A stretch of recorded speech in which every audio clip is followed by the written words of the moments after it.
All right, I'd like to welcome everyone to the regular meeting of Moose Lake City Council for Wednesday, August 14th, 2024.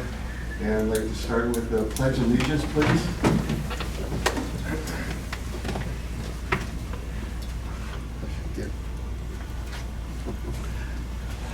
I pledge allegiance to the flag of the United States of America and to the republic for which it stands, one nation, under God, indivisible, with liberty and justice for all.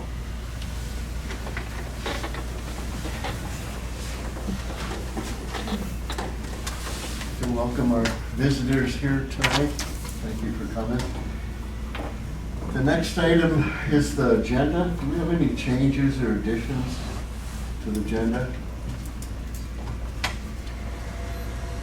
Hearing none, do I have a motion to approve the agenda? So moved. Do I have a second? All in favor, say aye. Aye. Opposed? Motion carried. Moving on, number 2, consent agenda. 2A, the minutes. Number 1, regular city council meeting, July 10th, 2024. Number 2, the special city council meeting, July 22nd, 2024. Any discussion or questions on the minutes? Motion approved. Do I have a second? All in favor, say aye. Aye. Opposed, say no. Motion carried.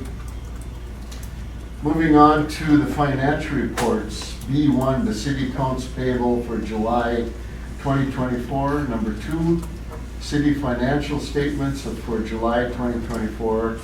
And number 3, the liquor store profit loss statements for July 2024. Any questions or discussion? Motion approved. Do I have a second? Second. All in favor, say aye. Aye. Opposed? Motion carried. Number 3, public comment. This time is reserved comments from the public on matters not listed on the agenda. Please keep comments to 3 minutes. Have my stopwatch. No problem. Mark Lambert. Greg, I'm going to let you take a look at this real quick. I'm going to let Mr. Mayor, you take a look at this real quick. Maybe you can share with them. Absolutely. Mr. Mayor, members of the council, Alyssa, if you want to just sum through it, what I'm sharing with you is what represents 4 years worth of work on our behalf. And as you guys know, I own Sand Lake Resort. I bought it in 2005. I've had it for 19 years. And I am in the process of trying to redevelop that resort. And I can tell you after 4 years, we have made amazing progress. We are down to having the design work done. If you dig far enough in that booklet, you'll find our light fixtures, you'll find our toilet paper colors, you'll find our toilet paper holder colors, you'll find the designs for the units, the entertainment suites. You'll find, frankly, an amazing, amazing building that we are planning to do. And in my 2 minutes that I have left, I'm here to share with you that I'm very excited about what we're going to do there. Ultimately, I think it'll be a $10 or $12 million investment for the community. And I think it'll be a very, very beneficial development for those people in the area. I have fought through the DNR battle that I had in 2020 where they didn't think I should do this. I have been working with the Windermere Sewer District since 2023 to get approvals. One, to relocate some pipes that will have to be relocated, and that was an act of Congress. And now I'm down to permitting for 1,300 gallons, which hopefully, if you have had a chance to catch up with your attorney, you know about. I know your attorney issued a letter this morning or late yesterday.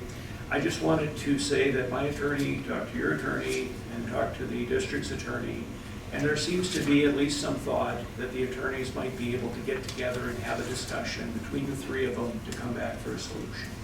So I guess my ask for you in this public comment section is, to the extent that you're involved with the discussions, if you can encourage your attorney or authorize your attorney to work with my attorney, to work with the district's attorney. I understand it's a mess. I really do. and I have no way to do it. The last page in that booklet, upside down, represents the $550,000 that I have spent. $250,000 for design fees, for attorney's fees, $300,000 for design fees. So I'm $550,000 into winning this battle. You know, whatever it takes, I'm going to continue to press on, but I sure love your help and support. Thank you.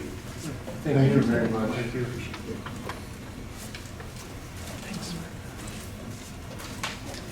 Ours a little less.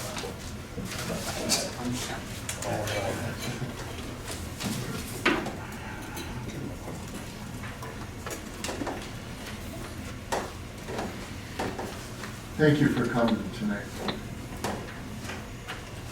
Moving on to number 4, departmental reports. 4A is Carleton County Sheriff's Office, Sheriff Kelly Lake, monthly update, and Moose Lake Police Department report, July 2024. Thank you. Also, I have with me, you can come up here, Travis. Just wanted to formally, I know you probably all may know Travis already, but wanted to formally introduce Travis Magis.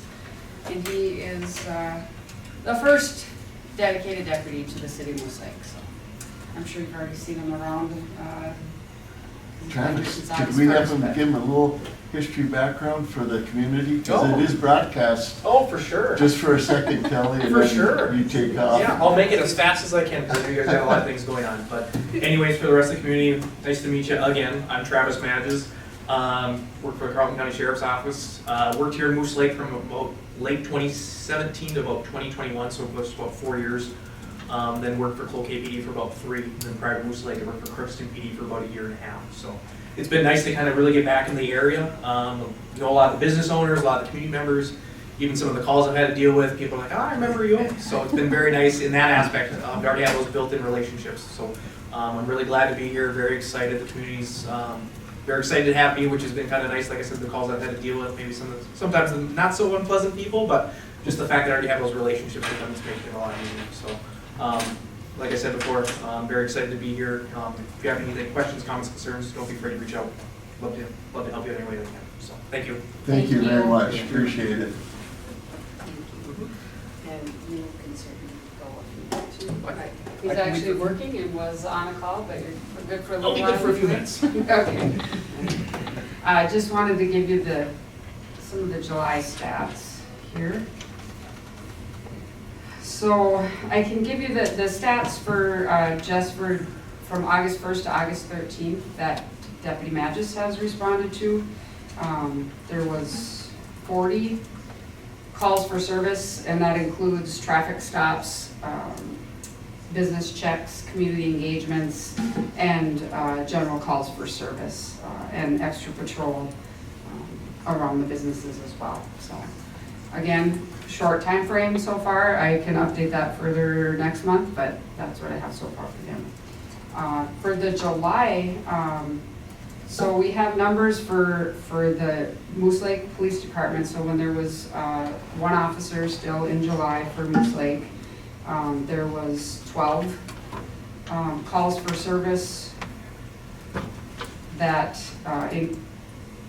Chief Pattison responded to, which included extra patrol, disturbance, civil matter, a couple other calls for service, and some suspicious activity. So that was for him. And then in July for the Sheriff's Office response to the City of Moose Lake for the month of July, bear with me here, 103 calls for service, which included, again, traffic stops were in there, calls for service on various other neighbor trouble, juvenile trouble, theft complaints, suspicious activity, animal complaint, ATV complaint, civil matter, a disturbance. There was 3 medical calls that were responded to, motor vehicle damage, and hit and run property damage. So there was some other detailed in here too, but 103 total of our general calls for service with traffic stops in there that the Sheriff's Office responded to in July. Thank you. Anybody have questions? Do we have that in our in our packet here? You do not. I can certainly provide that. I wasn't sure how, in what format that you usually get those. Alyssa and I had not discussed that quite yet, so. We're getting there. So we'll talk about exactly, how you would like that public data piece of it, and we can get that to you prior to the meetings. Very good. Well, thank you very much. It's appreciated, and thanks a lot, Travis. Good job. And welcome. Yes, so we're still working on, the hiring process. So we are actively recruiting and going through background investigations right now. And one of our other postings just closed again, so we're backgrounding in the process of also recruiting more. So we are actively working on getting up to the 4 complement of deputies that is in the contract, and we will continue to do that. Great. But in the meantime, the sheriff's office will be responding to calls for service as well as, routine patrol around the city. Great. Thank you very much, Kelly. Yes. Thanks for coming tonight. Absolutely. I can share from a city perspective that we have been engaging in rekeying the facility. The exterior has been rekeyed. The interior was rekeyed today, and we'll be working on reprogramming garage doors as well, just to make sure that the facility utilized by the sheriff's office is secured. In addition, we'll have the lease agreement a little later on on the agenda for approval as well. And I think that's it. Just wanted to note too that I did attend the fire district meeting last night as well, just to be there and kind of not introduce myself, but they had asked if I come, and so I did that and was able to talk with them too. Also, as of this morning, all the calls that are received by the police department office are being automatically forwarded to non-emergency dispatch at Carleton County. Yes, we realized that was a step we kind of maybe might have overlooked at first when we took over, because the answering machine was still directing them to call the Moose Lake Police Department cell phone. So we're working through all that. We did correct that now, and so it is being directed to 911 dispatch, and will be dispatched out appropriately for calls. Oh, thank you very much. Appreciate that. Yes. All right. 4B, City Superintendent, Phil, Department Report, July 2024. Yes, Mayor, members of the council, Administrator Owens, busy month with everything with 4th of July, Day days, triathlon, all the extracurricular activities they were in the books, they're done, and we're moving on. So, Water Department will start there. Water distribution system distributed 4.5 million gallons of drinking water in the month of July. We do have a couple of repairs we do need to make before this fall. Will be happening this next month. So we'll be getting on those shortly. Sewer Department collection system took in 15.2 million gallons of wastewater the month of July. That number is considerably up due to the rain that we had. Our numbers as a whole are up due to the wet summer that we've had. The 2024 sanitary sewer lining project is planned and in progress. The cleaning stage, pre-cleaning, televising stage is completed. I got word today that lining could be happening, the manhole lining could be happening as early as next week. And then the installation of the actual liner will be completed by the end of September. The treatment facility, still looking at other options for faster treatment to increase that capacity like we've all been talking about. That's going to help out everybody. With that being said, we're having some equipment issues and some of the mixers and the primaries. We're going through some of that stuff, throwing some lights out some things, making some things work, and I do have some text coming up next week to take a look at a couple things out there as well. Street department right away, bituminous patching constantly. Pothole patching, it seems like it's all the time. We do have quite a bit of blade patching we're going to be doing on Industrial Road. I know that was called out by community members, so thank you very much for that. That'll be happening next week. And there's multiple through town. Regularly clearing, ditching, that's one thing that town has been really behind on, and we're going to kind of get rolling on hopefully this fall, this winter. We're going to get caught up on some of that work. Move on to the cemeteries. This last month, the cemetery is really slow. If you remember the rest of the first half of the summer, it was crazy busy. We were up there almost every week. And this last month, it's been pretty slow. campground's up and running. I think we're doing pretty good there. Maintenance standpoint, I know we are. I know, I think we're making money there, right? Good deal. Good deal. Parks, I got nothing. The arena right now, I have nothing. The National Night Out was last week. Yeah, that's came and gone. That's good. Storm sewer, we have some catch basins yet to finish up. We finished a couple up earlier last week.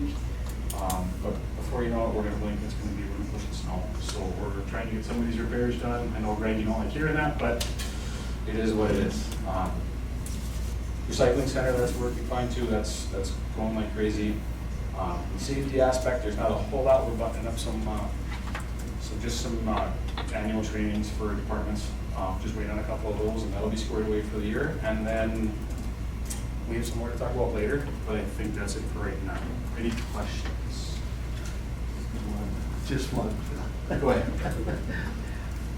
And I don't need an exact figure, but do you have kind of a guesstimate on how much we've spent on pothole repair this summer?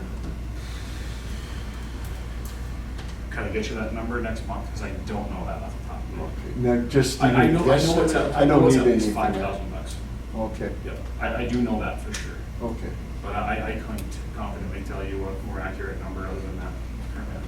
Sure, maybe we can provide a breakdown between actual mix and then labor, because there'll be labor involved with the Sure. process as well, an estimate, so. Yeah, See where we're sitting for the year. yeah, just an idea. Yeah. Thank you. Good job, thanks. 4C, Motor Vehicle Department, Quarter 2 updates. Karen? Hello, good evening. Good evening to all the council members and Mayor Shaw and all this stuff. Sorry I wasn't here last month. Had an appointment. One of those appointments I have to wait, make way in advance and you don't want to cancel. So, just to let you know that we have been really extremely busy this summer, but come like now, August, end of July, August, we've slowed down some, which has been nice, so we can kind of catch up on stuff. I did kind of run a poll of from April through July. We did almost 7,600 applications in those 4 months, but that doesn't include like all the customer information that we give out that we can't complete for people. To me, that seems like quite a bit. And then we did close to 300 miscellaneous transactions too. Like the exams, reinstatements, manuals, all that extra miscellaneous things that we do, which almost was $3,000 for us, which was nice. Yeah. We still do not have the Moose Lake implement on as coming to our office, so that has been a loss for our office for paperwork. They're having some dealer issue, but I'm kind of worried that they'll not come back. They send all their paperwork up to Grand Rapids, so I've talked to them a couple times and it hasn't changed yet, so they haven't got that cleared up yet. Our ATV plates we haven't had for a while. The people that made it actually, where we got our plates from, they combined 3 businesses together, and I was persistent about leaving them messages, and he finally called me back, and they had to locate the machinery for it. But he just emailed me yesterday, and they should be ready to be bought next month again. We've tried to find them on the internet and things like that, but they're not comparable price from what we were paying. Otherwise, they're way too much. We would have to charge too much. So that was good to hear from him. We've been selling a lot of blackout plates, and I suppose everybody's been seeing them around town or anywhere they go. And many other ones that have the contribution fee for them. thing is those blackout plates, the contribution fee doesn't, you don't get to write that one off. That one goes right back to the state. But people still love them and like them. So, we did get a legislature,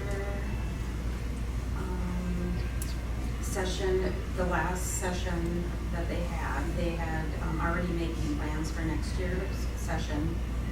And always, they're always going to be increasing our filing fees, trying to get that to go through.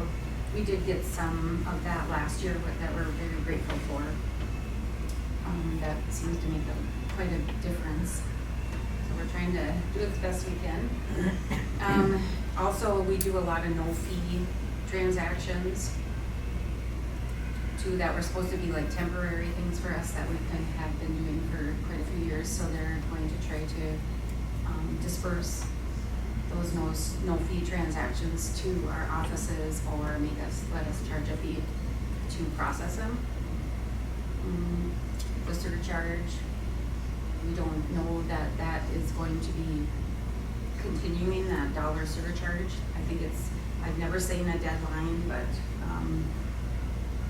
we hope that stays on. They're gonna try to keep that on for us to continue to have, but it's as a surcharge, not a filing fee. So it's possible that that could go away at some point. And then the first month, the state still owes all our offices for that first month that we started taking those too. They owe us half of whatever they got compared to what we took in.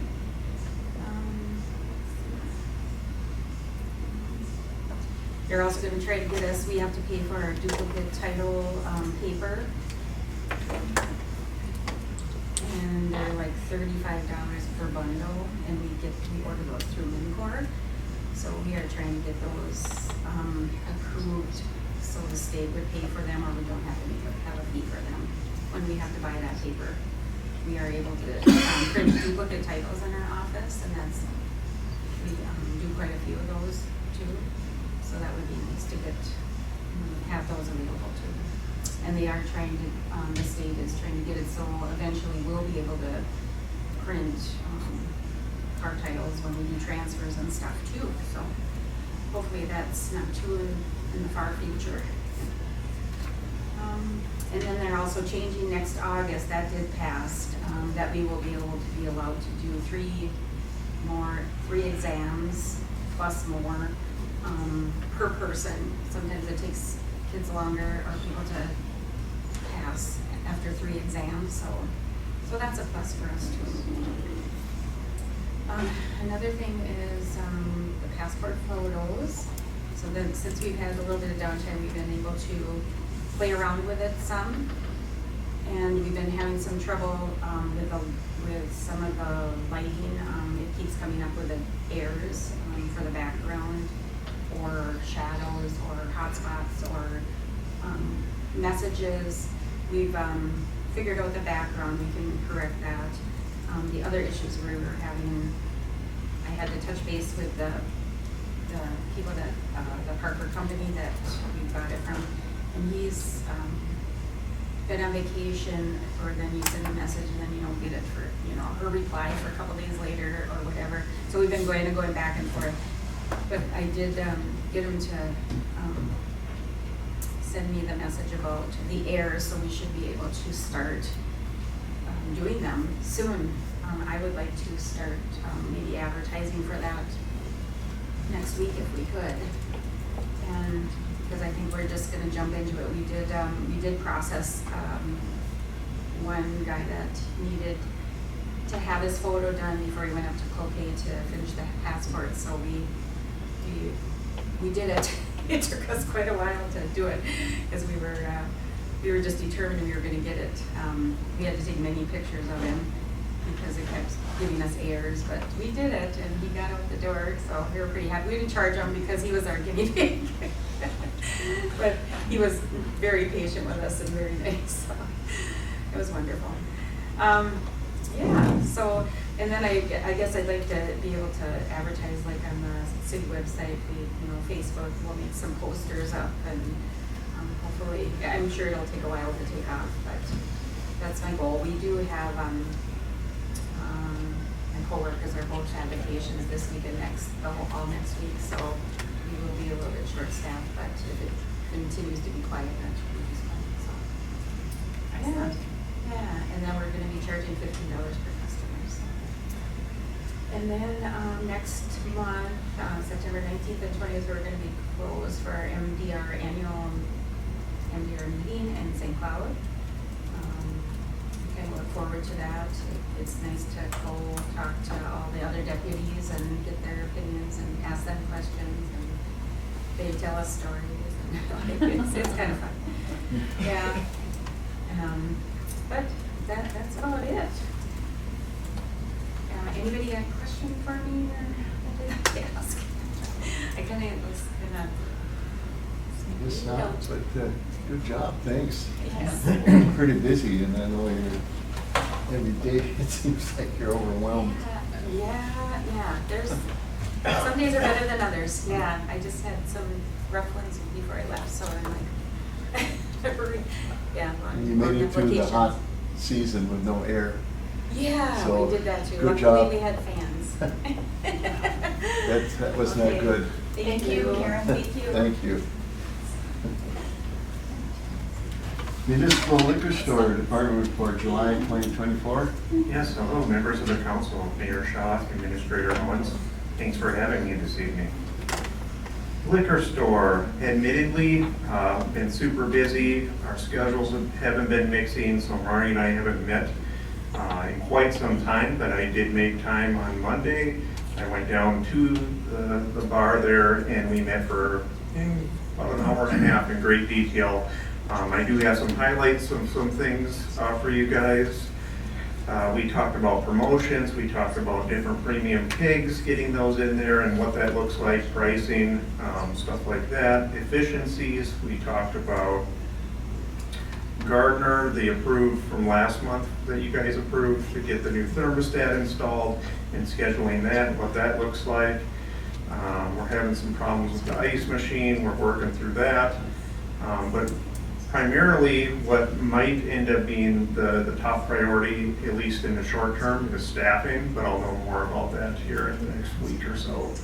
That could be a problem. So, any questions? Liquor store. I'll have quite a bit more for the liquor meeting as well. Yeah.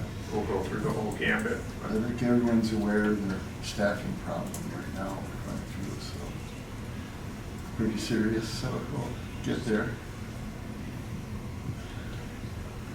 Thank you. Yes. I take it you have the next one, I Technology do. Library Department? Well, not the library, but I got some stuff on the library. good. Very good. IT related, so, I met with the county IT department the other week down at the PD, just kind of inventory and stuff, making a plan of how we're gonna make this a seamless transition down there. So I'm kind of the middleman at this point, I would say, in regards to getting them all the way they want it to be. But there'll be some work down the road as far as inventorying a lot of workstations that'll be left behind down there, making sure things are taken off there and stored properly, etc. And then I'm working on some cybersecurity incident reporting stuff. The state of Minnesota IT Services Department just issued something, and this is based on a law, and I'll just read the quick part of the law. The public agencies will need to report cybersecurity incidents within 72 hours to comply under the new public safety and judiciary omnibus law. So we'll have 72 hours. They are working on a new cybersecurity incident reporting portal, of which there'll be some templates, and you need to report that. And I believe that does fall upon the city or the county or whoever to report that, versus letting our IT, third-party IT software department. I don't think they'll do it. I think we're mandated to do it. So just getting up to speed on that, and that's all I got for IT. Any questions? Ryan? Busy. Thank you very much. Thank you. Appreciate it, Ron. Counselor, you have some data? Yeah, I have some information here from the library. The final numbers of the summer reading program came in, and there was 109 people that signed up. 9 of them were adults, and 75 reading logs were turned in. And then for the summer programs, or the programs for the year, there was 30 programs. The Traveling Lantern had 10 people show up. Snake Discovery had 86 people show up. The Juggler had 32 people show up. The Falcons had 50. The Raptors had 37. And then there was 5 craft programs with 20, 10, 8, 4, and 2 attendees. And there were 7 story times with 92 attendees overall. And the free movies on Fridays have been hit and miss, with usually one family showing up. So they're going to go from having that every week to once a month. But overall, with some of the programs here, there was some pretty good numbers. Excellent. Great. Thank you. Any questions from the council? Thanks, Counselor. Appreciate the update. Moving on to F, the city engineer. FA, the monthly update, August 7th, 2024. Yes, so there's actually 3 sets of meeting minutes in from meetings with the city engineers this month. We've been really busy. There is the standard monthly meeting minutes. There's a DOC coordination meeting and also a 2024 sewer lining project pre-construction meeting that all had minutes within the packet. We do have a lot going on. Some we'll cover later on in the meeting. I think I just wanted to highlight substantial completion date for this year's sewer lining project is going to be September 28th. So as Superintendent Edner mentioned, we have a lot going on with that project currently, but hoping to have it all wrapped up by the end of September. We're going to talk about a project at Riverside Arena here later on in the agenda. A lot of work is being done with coordinating for the trail, so we do have a resolution on the agenda later on, but the city staff and officials and the engineers have been engaging with other entities in order to make sure that we have easements in play to finalize the trail route. So that's been a priority, and a lot of engagement has been happening there. If you have any questions about any of the meeting minutes, please let me know, but we definitely have a lot going on from an engineering perspective. No, I missed that last one, and I just got one question. Did anything come up on I saw the Quick Trip stormwater pond that we had talked about. Is there any news on that? Yep, so the city was engaging with the engineers and Carleton County Abstract and Title. And so we've requested the proper title work affiliated with that project and those properties. And I know an email came through today actually with the title company providing our engineers with that documentation. So I'm expecting they're going to review all of the documents sent by the title company and have an update for the city shortly. Great, great. That's good news. Any questions from the council? More to come, I guess, during the meeting. Moving on to G Chamber Commerce update monthly. Yes, the chamber meeting today, there are a lot of updates on all the summer events. Things have gone really well for the summer events for the chamber, so there was a lot of sharing of what went well, potential changes. They're already looking at scheduling dates to finalize events for next summer. So all that occurred at today's meeting. In addition, I'm really pleased to announce that the chamber has raised $10,129.95 towards the city's firework display. And so the display cost the city $12,000. So the $10,000 that the chamber raised is just an absolute excellent contribution. The community support for that has been fantastic. And so on behalf of the city, I just wanted to say thank you. Yeah, that's fantastic. It's incredible. Great job. Yeah. Very good. I think it's appropriate we do send that thank you card to the chamber Absolutely. on that. Thank you. Any questions from the council? Moving on, number 5, previously discussed business, the City of Moose Lake personnel policy.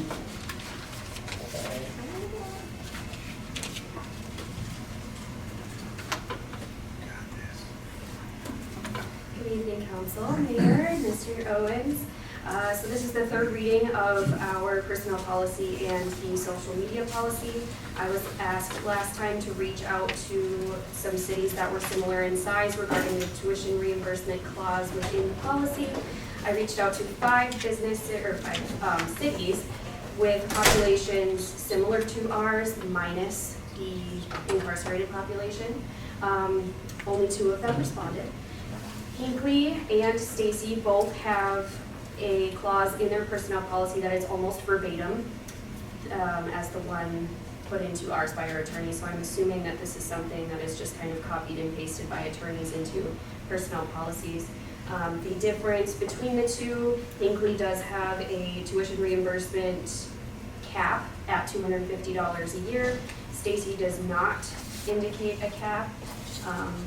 I will say that $250 a year is barely 1 credit, it's barely 1 textbook, so that seems really low in my opinion, but that is up for council to decide. So being that this is the 3rd reading, up for council discussion, and if you so choose, we could make a motion to approve the policy pending any changes decided on tonight for the tuition reimbursement. Very good. Open up for discussion with the council. I've talked about my concerns with the tuition, and I appreciate your efforts in looking at Hinckley, a population of 1,904, they do 250. And granted, the language does talk about our city administrator having the final approval. If we had all of our city employees come in and took credits that were in their field and could possibly be approved, we're looking at $3,000 per employee as it reads right now as a possibility. Not saying that the city administrator would approve that. Again, to me, I think we need to protect the city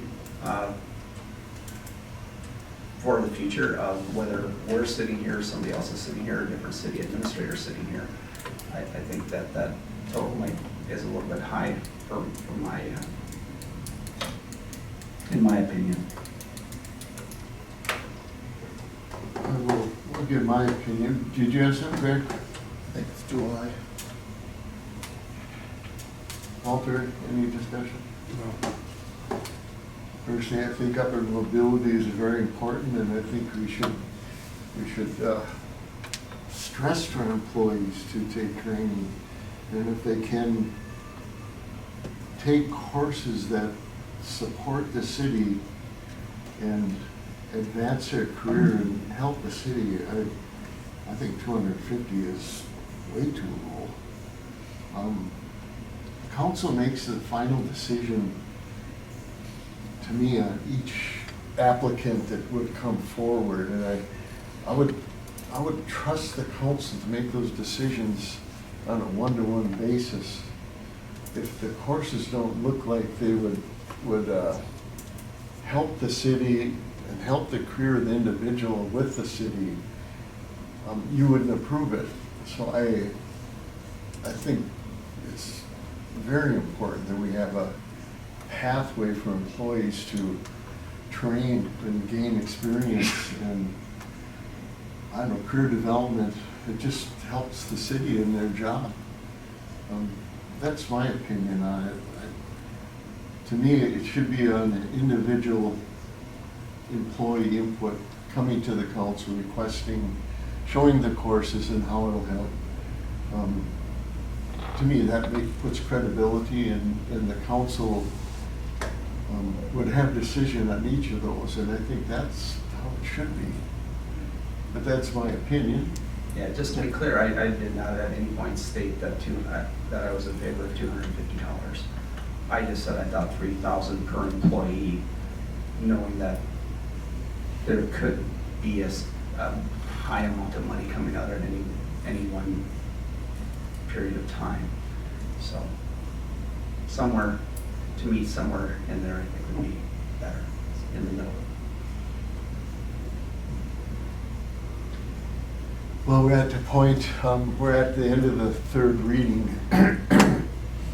What is that the last item to be put Yes. into the, Yep. is the dollar amount per year? Yes, the cap, and the $3,000 is a federal cap. We can be anywhere below that. $250, like I said, to me, I was in school 10 years ago now, but even then, $250 was the cost of a single textbook.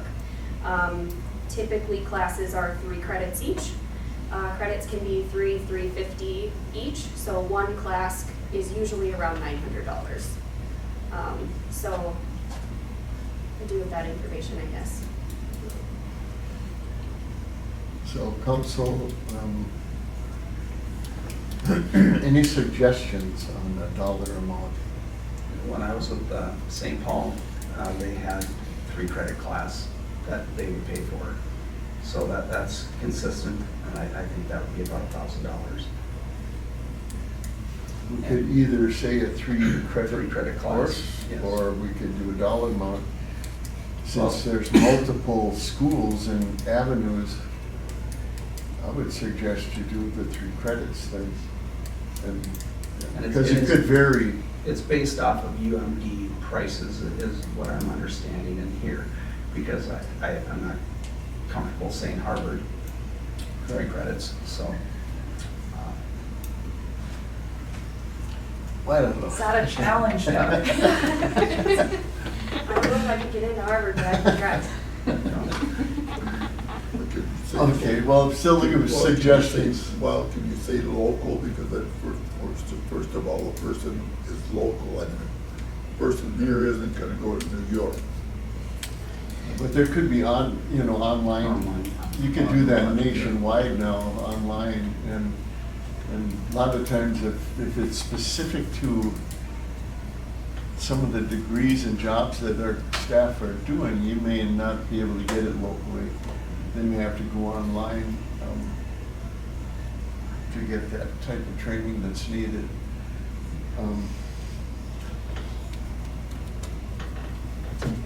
It's an I'll interesting make concept. that, oh, sorry. It's an interesting concept to do credits versus a dollar amount, and then still have the council have the final say. I mean, it would support taking one course with a pre-approval and then also the stipulations of making a C or better grade and actually finishing the class prior to reimbursement is important to have those protections built in as well. There's also a stipulation that employees must reimburse the city if they voluntarily leave employment within 12 months of receiving that tuition reimbursement. So if you take your class, get reimbursed for it, but then quit within a year, that is expected to be paid back to the city. I would be okay with that language of the 3 credits, and then the council has that with all the other information that's in there.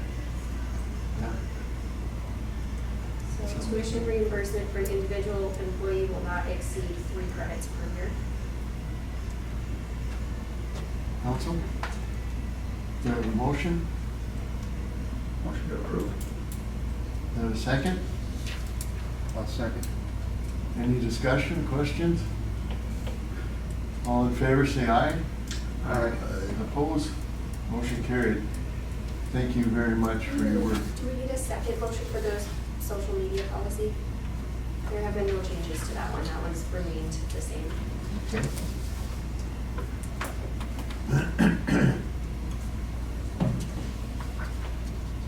This is actually something that the city hasn't had previously or this extensive before, so it's really important with just the current climate that this be established. And it really gives it'll give city employees some very good boundaries and knowledge in order to kind of navigate appropriate engagement. So very important to the city attorneys, once these are approved by council, have provided a list of activities that city staff will have to participate in with each employee. So there'll be engagement and education on the new policies, and then each city employee will sign off that they receive them and that they understand them. Are you looking for a motion of consensus to move ahead on the social media policy? A motion. So this will start, the motion will start the process of developing one? Nope, that was, Correct, correct? that's been done, and this is the third reading on this one as well. Okay, so there's no other process with this, and And it'll the council. start the training? You got it. Okay. So, council? Hope everyone understands that Yeah, clearly. I'll make that motion to approve the social media policy as presented. Do I have a second? I'll second. All in favor, say aye. Aye. Opposed? Motion carried. Thank you very much. Thank you. Moving on to 5C, Emergency Response Center lease agreement. Yes, so the city council was presented with an updated lease agreement. In the special meeting that occurred, if any modifications were made to the lease agreement presented, it had to come back to council. So this is the agreement coming back to council. There were just a few modifications made. Primarily, section 12.2 regarding snow removal. So the city will be responsible for snow removal at the emergency response center. That is an activity that the city currently engages in and already provides. This just essentially solidifies that that service will be provided by the city at that location. So no changes as far as operations, just merely identifying that within the lease agreement. Our city attorneys have reviewed the back and forth commentary between County Attorney Ketela and our city attorneys, and everybody has, at this point in time, signed off on the version that's provided to council. Discussion, questions?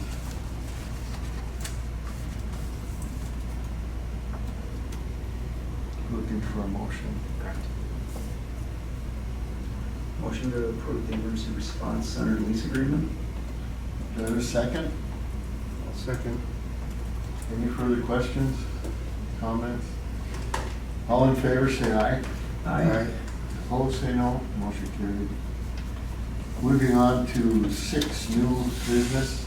6A, Jordan, Eglin, Southern Carlton County Police District discussion. Good evening.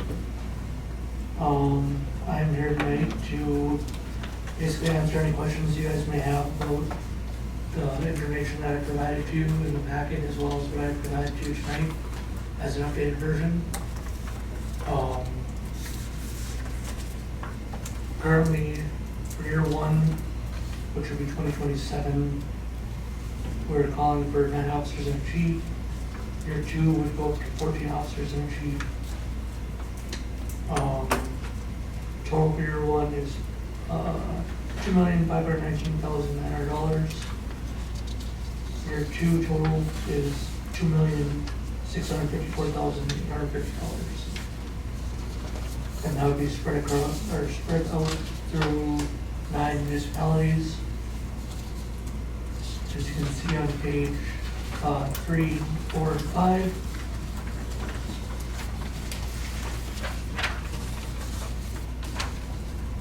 Obviously, the city of Moose Lake's costs would actually go down for law enforcement.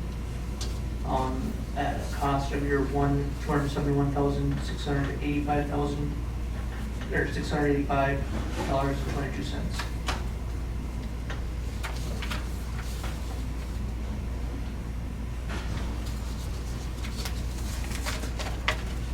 Some other municipalities have recommended that we do a 2% sales tax to cover the cost.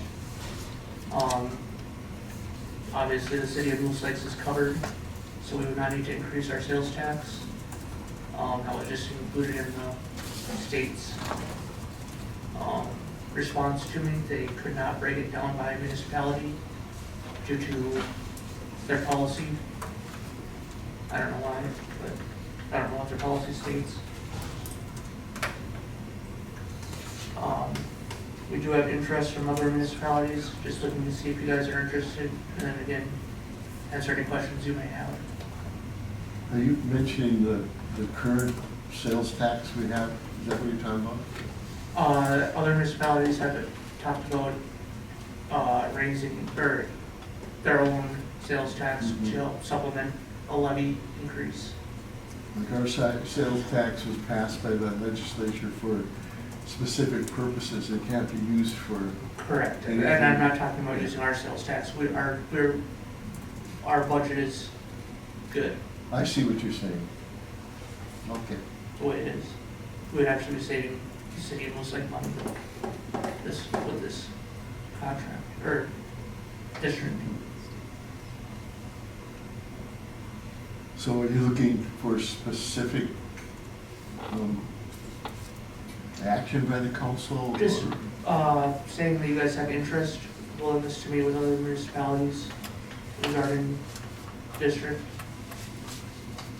Yeah, the council at this point has not requested to do anything, so I'll just open it up for discussion by the council. If the council has any interest in this, or it would have to be consensus by the majority to participate in this in any way.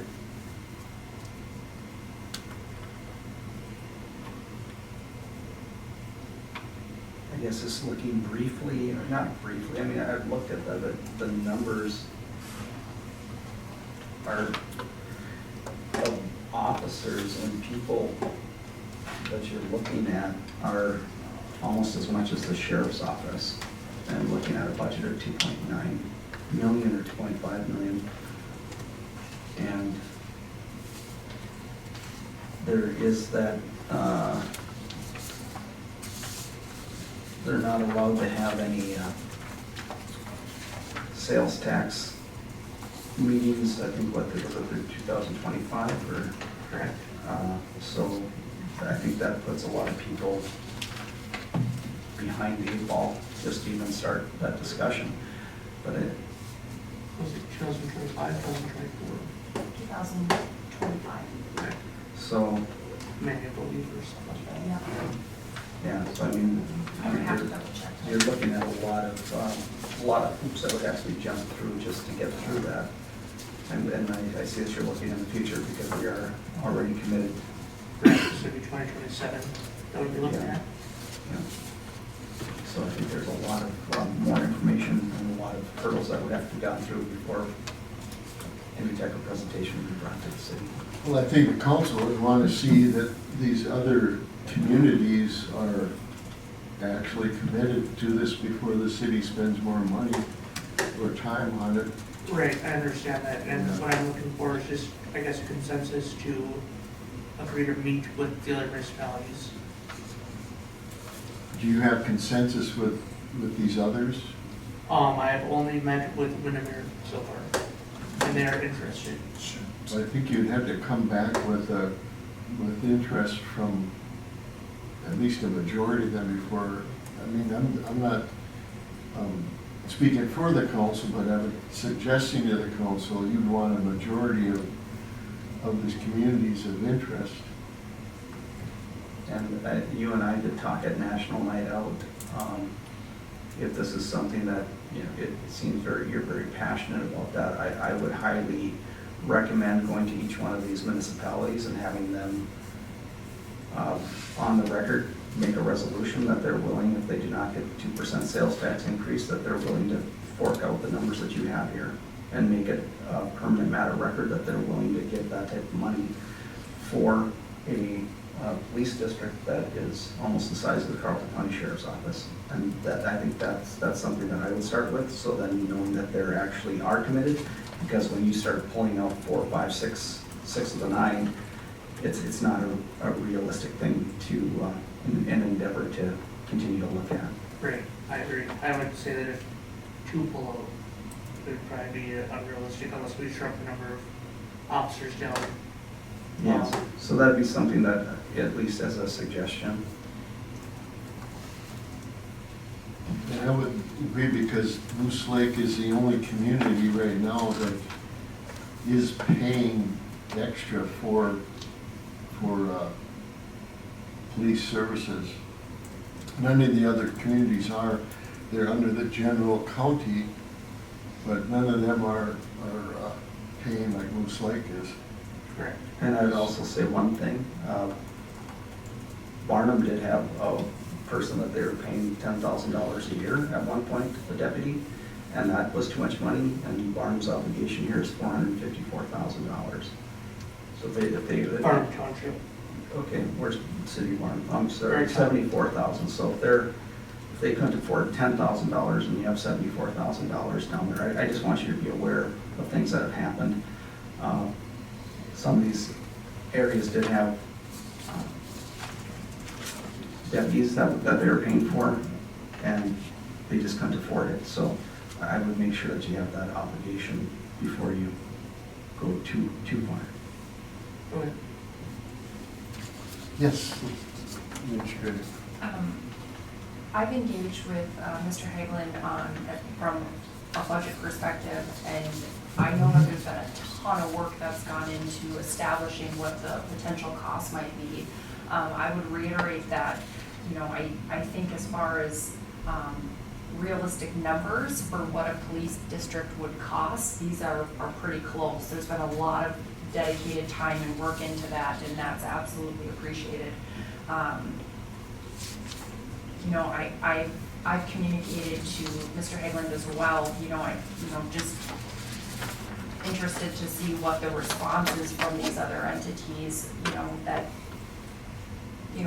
is there a willingness then to dedicate money to law enforcement services, and what does that look like per, or, is there, the ability to contract for such, and what does that look like? Right. And so those discussions have been had, and I just, I appreciate the dedication to providing good data for analysis, and so I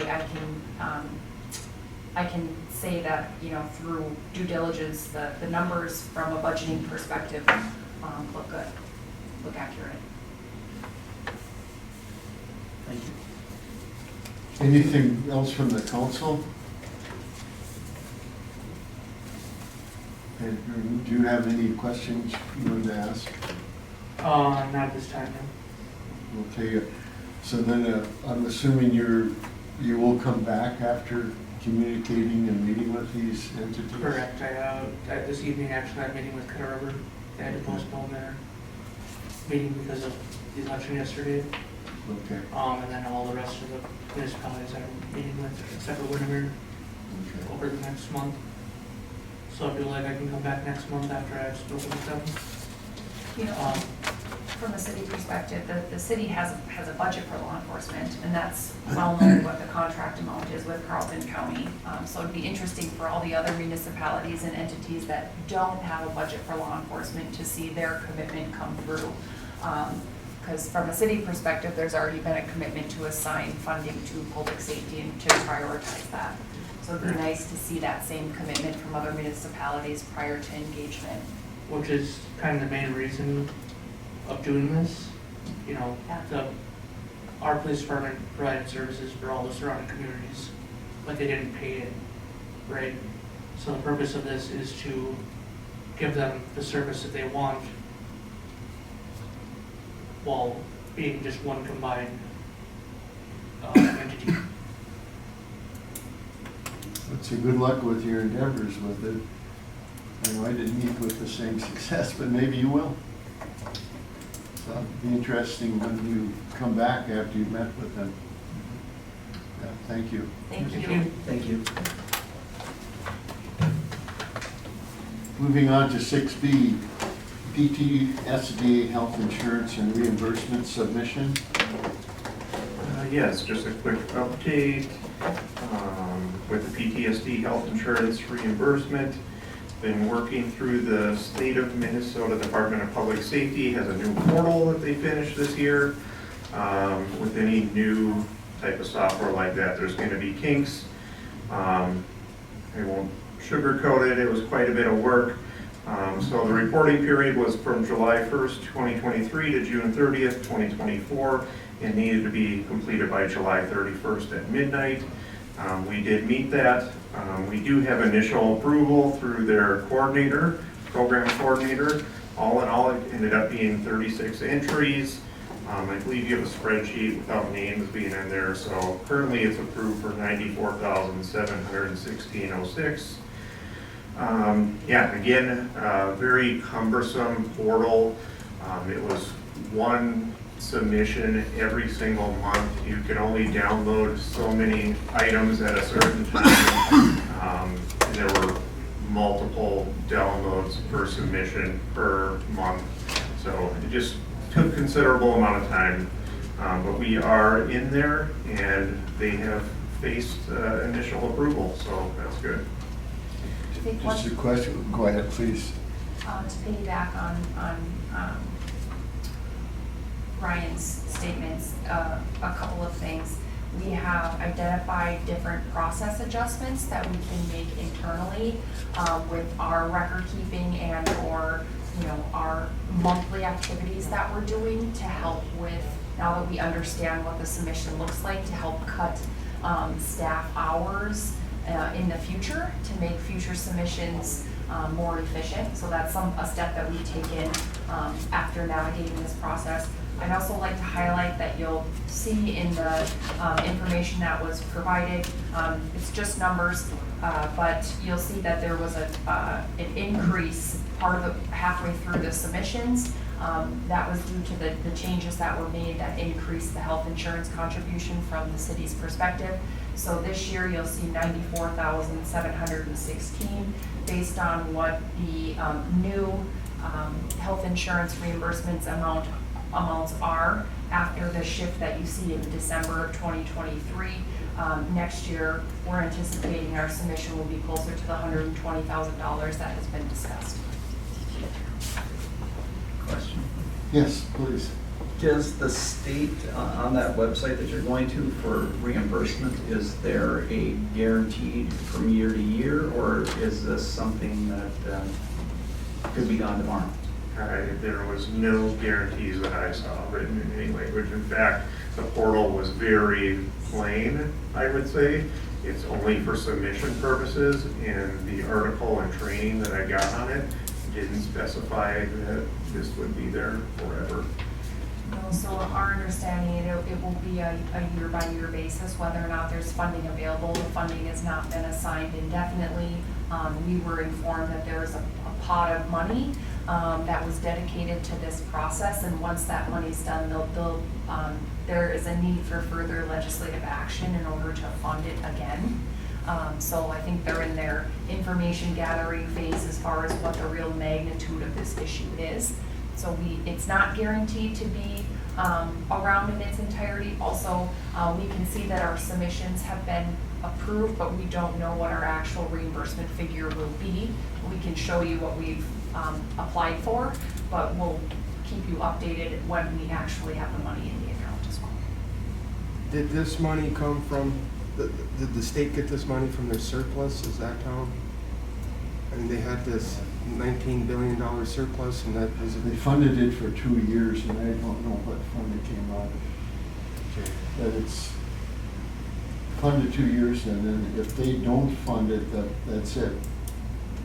There was an attempt last year to move this under the state insurance, so then it would be funded forever, but that did not pass. And they kept it on I don't know if it would be a biannual or what, but there was no action this last legislative period on it. They refused, in other words, they refused to do any more with it. My question was, okay, the 94,716.06, that's a possibility of what we could get back. correct? Yep, it has initial approval, so I don't know if it needs another approval or if that's it. Like, there's no indicator on there that it needs further approval, so But we just don't kind of know. waiting. Yeah. It could be less, but it won't be more, but it could be less, Don't know. depending on how it's distributed across the state. You got it. And this was our total cost this last year. For health insurance. And it's not calendar year, it's running July to Right. June, so it cuts mid-year and it changes. We wanted to provide visibility to the how the cost changed mid-submission as well and increased.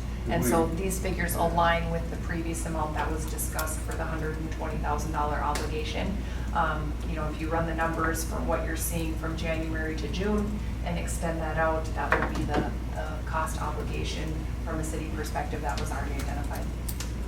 No date when this would be, because we're coming into the budget, so we will not be able to actually put it in the budget till we know. They don't know when no indication when we'll hear. There's nothing I read that says when the pay happens or. So that really is a big question mark in our budget. Correct. Just wanted to provide visibility to the process, that the deadline was met and, you know, what we've experienced thus far. And Ryan has put a ton of time into it, so thank you.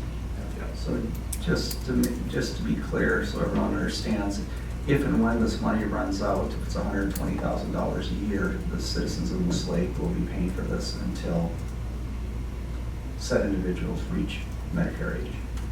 Correct, the age of 65. Okay, thank you. Thank you, Ryan. You're welcome. Appreciate it.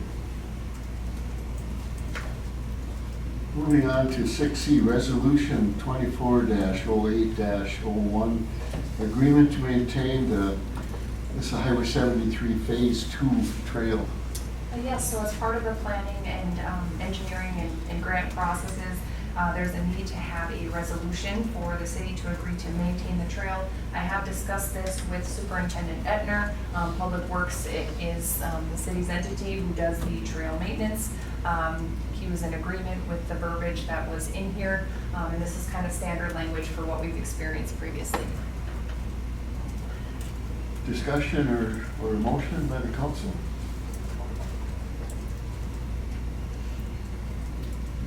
Motion to approve resolution 2408-01. Do I have a second? A second. All in favor, say aye. Aye. Opposed, say no. Motion carried. 6D, this is a Sourceville bid form, Riverside Arena project approval. Yes, so City we have, Manager. thank you, Mayor Shaw. We have an update on the Riverside Arena cooling system replacement project.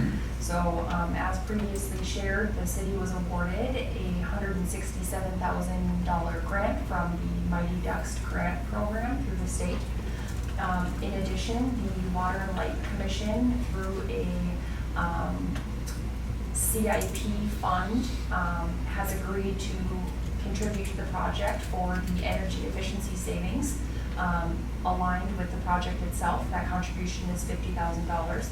So from an overall city umbrella perspective, there's $216,000 from the city's contribution that is funded through grants and this energy efficiency program. The Moose Lake Area Hockey Association has just been approved for financing of the remaining balance to facilitate the project.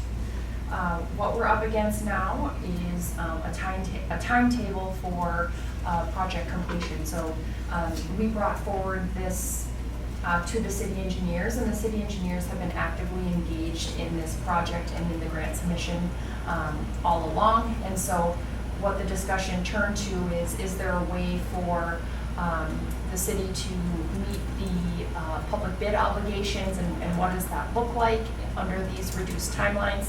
The engineers actually informed us of a government cooperative purchasing opportunity through Sourcewell.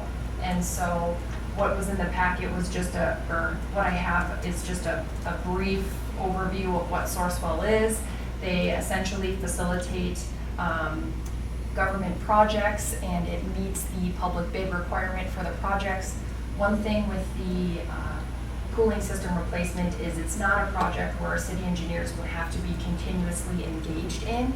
Our city building official will actually be doing the inspections. So at this point in time, there is the opportunity for the city to pivot away from the city engineers with this project. That would provide a little bit of savings from a facilitation of a public bid through our engineers. And so the project was originally estimated to cost $686,000.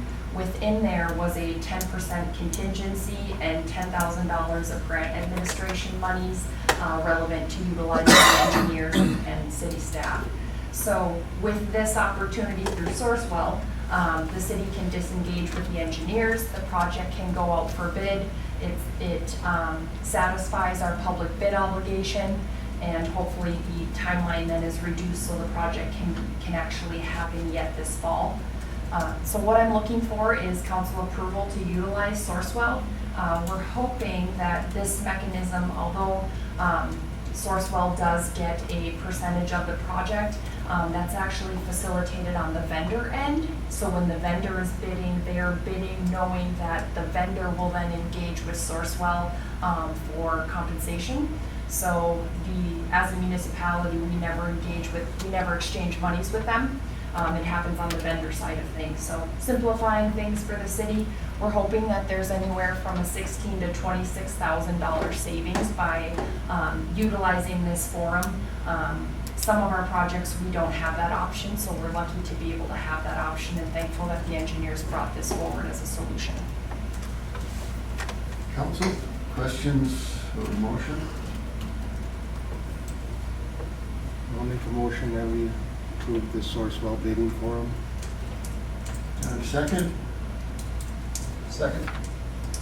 Any further questions? All in favor, say aye. Aye.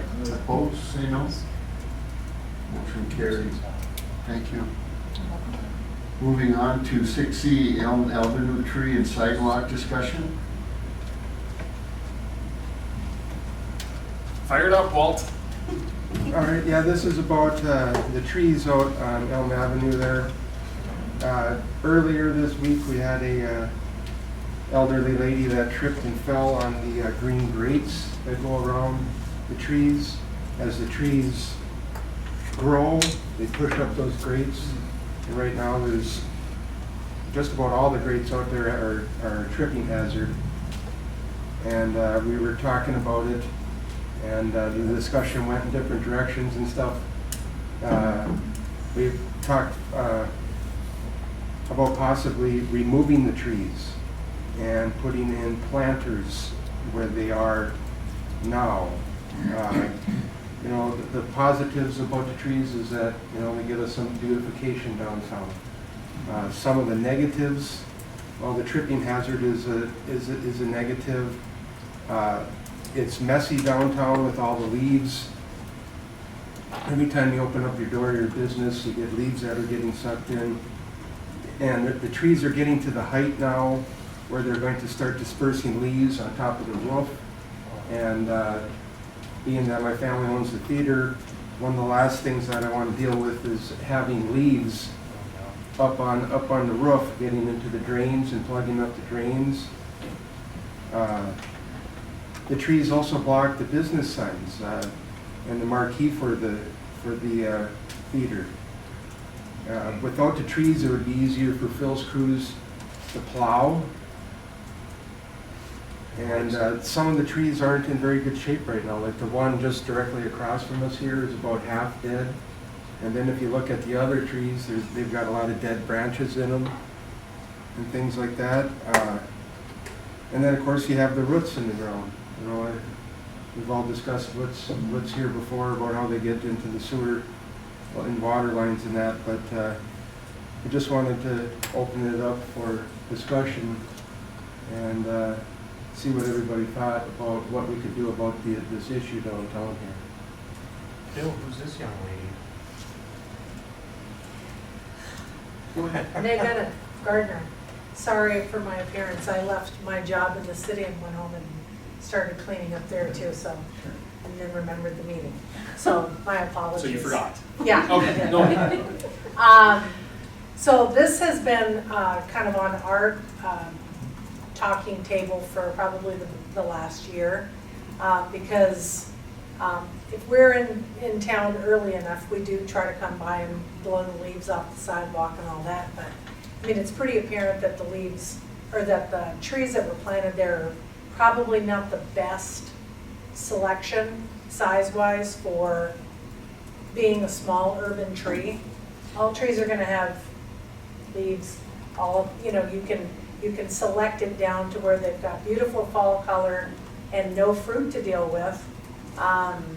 But the elm trees, and it's unfortunate that it's called Elm Avenue or Elm Street, because I don't think they're gonna make it. I don't think they're gonna make it.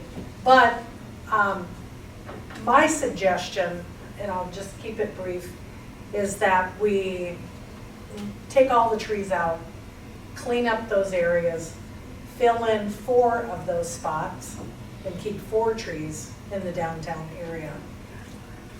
Is it 9? I thought it was 8. Okay, half of that, so 4.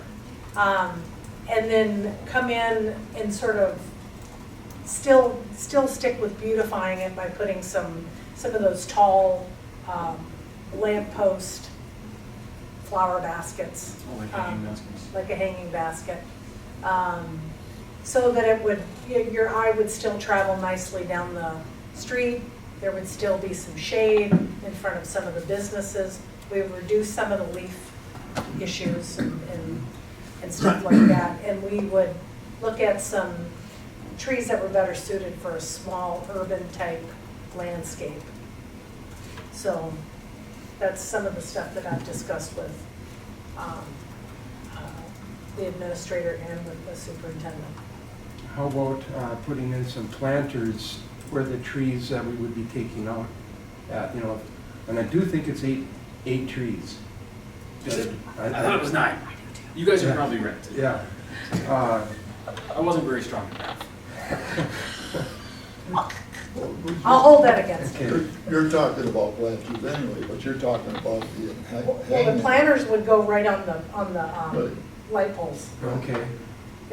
We wouldn't have to put anything new in, not anything extra that they'd have to plow around, because I understand that concept. Mhm. You know, that they want to be able to clean the sidewalks off correctly and all that kind of stuff. Quickly, efficiently. Efficiently, Efficiently yeah. is where we save money. So that suggestion is kind of my way of kind of meeting in the middle and saying, maybe we could do this and have less of obstructions down there, but still, you know, meet the needs of people that do like the trees down Mhm. So they are elm trees, right? there. Correct. I'm probably the only one that knows the history of those. They are a special tree. They were, the height that they are right now, that's their, supposedly their maximum height. And they were bought that way because they didn't want the massive big tree. They were supposed to be about this height, and that's max. I don't know if they were a long living tree, but I do remember that. And I know that there was green stands around them to protect for the trip hazard. And I know they disappeared through the years. I don't know if they were hit by snow, trod, or whatever, you know, that something happened. But I don't, usually when you buy a special tree, they're not long living. And that could be part of why the one is dying already. I noticed that before too. Because how long have they been there, Mayor? They're about 40 years old now. I think It's this a was pretty good done. run for an urban tree. Yeah. Did you say 40? Yeah, it was in the late 80s when they did the streetscape. Late 80s into the 90s. I don't think in the 90s it was done. But that, anyway, you're getting probably 35 years old, 40 years old. Yeah.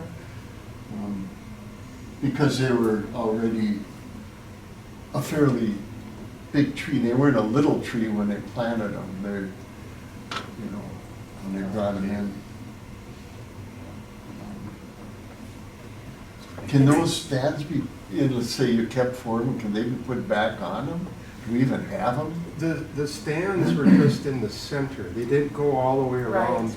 Yeah, the whole edge, so you would They still were have just around that, still have a trip the, thing? the tripping problem, yeah. So then even if we kept 4 of them, we still would have to put something around to keep the trip hazard. Well, I think that it wouldn't probably be a problem initially, Yeah. because right now it's just the roots that are pushing the grades up. Because they're just a little long in the tooth. And if you put a newer tree in there that has that kind of a root system, it's gonna, And 4 may be the answer, but I think this is a good start of it. I think there should be some discussion with store owners also, I think. Have you talked to many, Walt, yourself? No, I haven't, but the tripping hazard is there now. Uh-huh. So we should try to, do something about the tripping hazard. Mhm. I don't know if those could be taken off and some of that dirt taken out of there, like how I had brought up about cutting the center out around the tree, on the steel grate. Sure, If that would alleviate some of the pressure that's pushing up, sure. and then maybe you could be able to lower them back down again. They're high on the outside though, right? Yeah, So then the roots are pushing the outsides up too. Yes. Please forgive the bean counter comments. Do you have an idea of cost affiliated with root tree removal at this point? Might be much. Ballpark? Less than $2,000.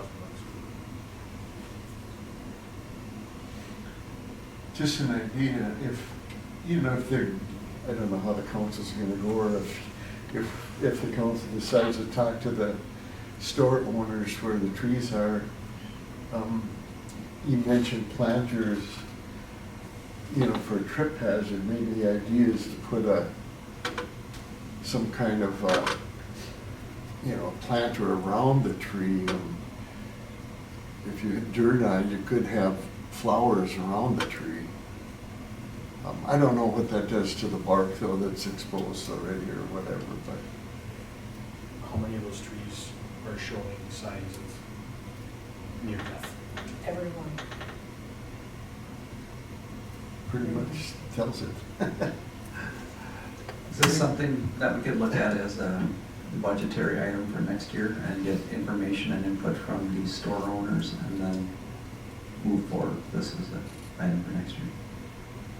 Or is it an immediate need right now? Because if there's a trip hazard, we should probably be taking care of the trip hazard no matter what. So that's where I'm at. Like the beautification side of it, we can go down that path for 2025's budget. But if part of that plan is to remove those trees, we can literally fix the problem in like 2 days.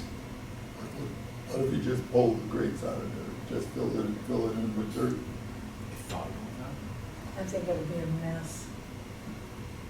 I mean, I mean, if you just. it's not just the roots too. I mean, there's branches falling off of those trees and. But I mean, as far as eliminating the trip part of it, you pull the Right. grates out of it and fill it in with a crushed rock, so the point of that you could walk over it. It's an option, Not definitely an option. For now, I Right, mean. right. I think we need a little month to talk about, but the trip hazard should be corrected somehow immediately. Yep. That we can't not, We- now that somebody did, Identify it we now. can't not do it. Correct. Yep. So what do you recommend we do for fixing the trip hazard? Caution tape and, You almost have to, you have to Stakes. do something like that. Because it'll be ugly, but Crime scenes. how big around is that, the grates? Are they like 2 feet across? Oh, it must be They're bigger than that, they're That's 5 by about 4 5 or feet, 6 by 6. Almost 5 feet. Yeah, 5 feet across them? Yeah, 5, 6 feet across. Huh.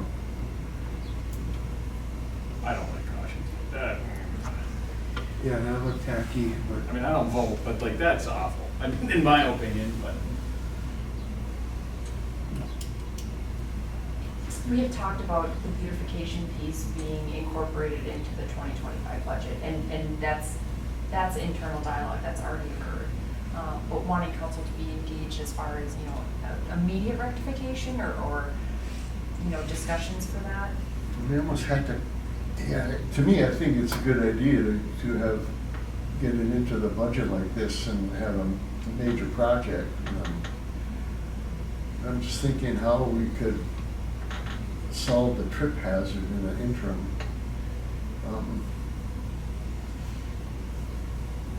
Try to have some kind of warning on those grates. Was it a serious injury? I mean, I have no idea. anything could, anyone could have serious. And then any Yeah. accidents there People have tripped on our curbs down there, and we've been sued on that. I mean, we can pull them out, fill them with rock for right now. Pull the trees out. No, pull all the grates out. Pull the grates Just pull all out. the grates out and just fill those areas with rock temporarily. And then you could get some type of monetary estimate of what it would cost for removal. I would assume we're doing. I think you need a plan between now and next month, what you're gonna do. Which would include talking to the business owners and letting them know that the trees have lived their life and that we're going to be looking at these steps. What Removal and then suggestion? putting in, Yeah. what type of trees, maybe give them an input on the trees, and since you have that information on what trees would be available. And since you're the specialist, I think optically though, if someone has hurt themselves and there's a concern there, that needs to be something that's addressed ASAP, And it might be ugly to have cones or whatever out there, but at least that visually looks like you care and that you're making some sort of Have to. movement, right, movement towards making it safe for other people. The beautification part can come whenever. I'll do what you guys want me to do. So I think the grates, sounds like the grates are the problem, so they have to come out. we can put black dirt back in place temporarily. We can. But when it rains, it's gonna get nasty, so if you have small rock, you can put Yeah. small rock that would cover up. We could probably get some P-rock. But I'm sure P-rock. it tracks it down. Yeah, then the grates aren't the problem, people are walking in a rock, and then we can talk to the owners. Landscape, there's all kinds of different landscape blocks. We can let it coordinate, and then we'll have to have some type of approach, then to having external discussions with the community. Business owners. So is that something you can actually start ASAP with grates? That's Yeah, the why not? first thing. I Yeah, guess. we could, early next week. Something that's not messy, muddy, because I always talk to you about dirt out in the street, and one reason why I don't like that is because people step in it. If it's raining out, they step in it, then they come in your business and you got it all tracked through your business. May I ask a quick question in terms of that, Walt? Is there any personal responsibility for each business owner to make sure the front of their store is swept out, kept clean? I believe so. I mean, I think it's the business, we have to shovel it, we have to keep the ice off, we sweep our sidewalk on a weekly basis. We try to keep it clean. Legality, I believe there have been people that have tripped on the sidewalks downtown here, and some of these businesses have been sued over the years. So the business does have a responsibility to keep that up. I mean, it's not the business's grates, so I think that Right. the city has some, legality in this as well. Yes. I was just merely talking about the cleanliness part of it. Yeah. So since we're talking about it, are we doing this early in the morning, so we're gonna have some overtime expense in it? Or are we gonna shut down a portion of the street for a half a day, just to get this so it's safe? Because anything that happens down there has to happen before 7 AM, or we block the street off. Yes. Yeah. And we're gonna, you know what, you're gonna probably have to shut it down to do that. We probably should give out a notice. I would have guessed to start with them, we're gonna have to put some orange cones out, because you need a little coordination time. Correct. Like probably 2 cones at each place where you're gonna have to pull the grates. And you're gonna have to put a notice out to the businesses, and you're right, you're gonna have to close it off and have that equipment in there pulling grates. And then I suppose if you're gonna do that, you should have the rock on hand and Yep. get it all done at one time. Would you think it'd be like 8 to noon, 6 to noon. 6 to noon? I think that's probably what should be done, coordinated. And in the meantime, we should put the cones in, because if they're trip hazard, we gotta put them Sure. on those grates. Council, I sounds agree. reasonable? Yeah. Well, Yeah. all right, we got consensus, that sounds like a plan of action. Very good. Good. Motion done. Good deal. Yes, yes. As long as we coordinate who's going to notify the business owners, so. Yes, well, it'll have to be city staff. Okay. City administrator will handle that. Thank you. Thank you. Moving on to 6F Arrowhead Lane to Veterans Park flag discussion. This is something I brought up. We never did finish the streetscape going north. And we probably won't for a long time in the future, but I do believe we should put the flags like we have on Arrowhead going south to the Veterans Park, and there should also be Christmas decorations. We don't have that many poles going north. And to me, I just thought that should be done. We're not talking a big expense with the flags and the holders. We'd have to get assistance with the water and light just to put them on. But it would look nice going north also, and I know we won't have the gardens and all that, but we do have the new sidewalks thanks to the state project. And I just wanted to see if I could get consensus from the council to do so. You know, the north side of town pays taxes just like the south side of town, so. And it's unfortunate at the time of the streetscape, their plan was to someday finish it, but they just never got it, and since then, expenses have gone up, and it just has not been addressed. But I think a little bit, things like that, like put the flags up and Christmas decorations would be nice. So asking for consensus from the council. Do we have an idea on cost or? It'd be put into this budget coming up for next year. Because we don't have it currently in the budget, it wasn't budgeted for, but I wanted to get it into the budget for next year if we could. I'd like to look at it and know what the cost is, but yeah, I'd be in favor of that.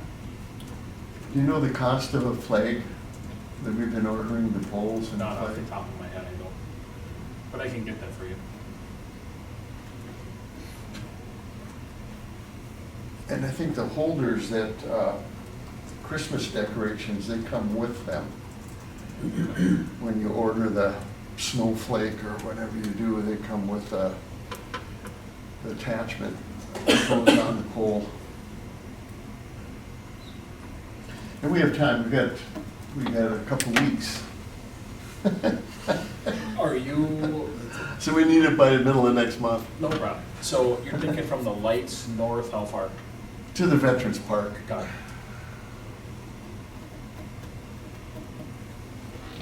The Veterans Park does have decorative streetlights in it right now.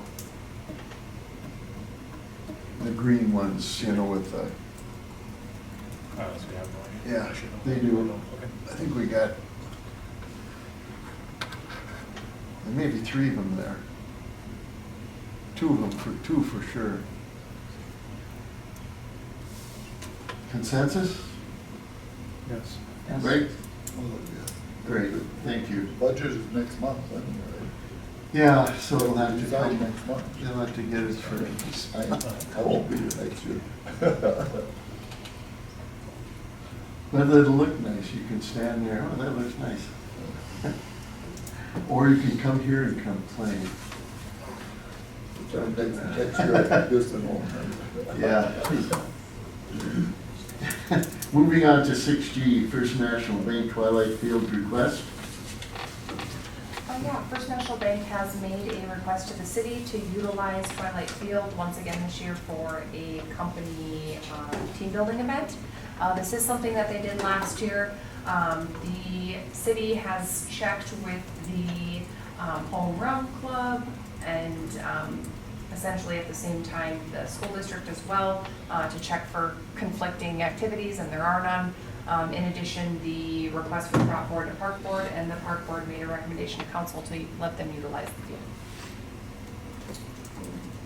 Why would it come here then? If the park board did it, it should, you shouldn't even worry about it, They made a recommendation to council. really. Yeah. I missed the meeting too. Yes. So there's no financial issue or insurance issue, correct? They don't have to have an insurance rider or anything? The city has insurance, Okay. so, yeah. Do we have consensus? I don't see this as a motion item, just a It's fine. consensus. Sure. Greg, consensus? Vote? Yes. Consensus is granted. Thank you. Moving on to 6H, John Lund Park and Recreation Board resignation. I believe his letter is in here. Mr. Lund's resignation, letter was included in the packet.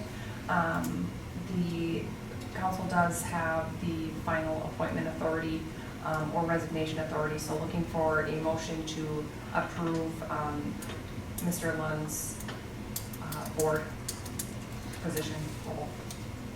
A motion to accept John Lund's resignation. Excuse me. So moved. Do I have a second? Yep. All in favor, say aye. Aye. Opposed? Motion carried. Thank you, John Lund, for your years of volunteering on the park board. Appreciate it. Moving on to 6I, Keith Carlson, Parks and Recreation Board appointment. Yes, so the appointment for Keith Carlson was brought to the park board. The recommendation to council is to approve Keith Carlson's board appointment on the park board. He will be serving the remainder of John's appointment, Mr. Lund's appointment, which will go through the end of 2024, and then would be seeking approval with the others for annual appointment starting in 2025 for the standard term. I'll make that motion that we accept Keith Carlson, Park and Recreational Board. You have a second? Good. Questions, Yes. discussion? Just discussion, is this how we've handled it in the past? I'm fine, and I think it's great because it's so hard for us to get people on the boards. But have we gone through advertising in the past and then? Since he's completing this one, he'll complete it, and then in December, you have to advertise Okay, the same that position. was my only question. Okay, thank you. Yeah. Just like any other Correct. ones that are open, the ones that have been serving and have been selected in the past, they can say yes or no. But in this situation, it would have to be posted, and he could apply at that time. Perfect, thank you. Did I get a? We have a motion and a second. All in favor, say aye. Aye. Opposed? Motion carried. 6J Moose Lake Brewing Company temporary on-sale liquor license, September 7th, 2024, Rock the Riverside. This would be the second annual event of the Rock the Riverside for September 7th. This is, again, the request from the Moose Lake Brewing Company for a temporary on-sale license. Now, this is associated with Hockey Association, correct? So the proceeds are to help the Hockey Association, just for the council's knowledge. Do I have a discussion or motion? Motion approved. Do I have a second? Second. All in favor, say aye. Aye. Opposed? Motion carried. Under 6K, Moose Lake Brewing Company temporary on-sale liquor license, September 28th, Oktoberfest. Once again, this is an annual event for the Moose Lake Brewery.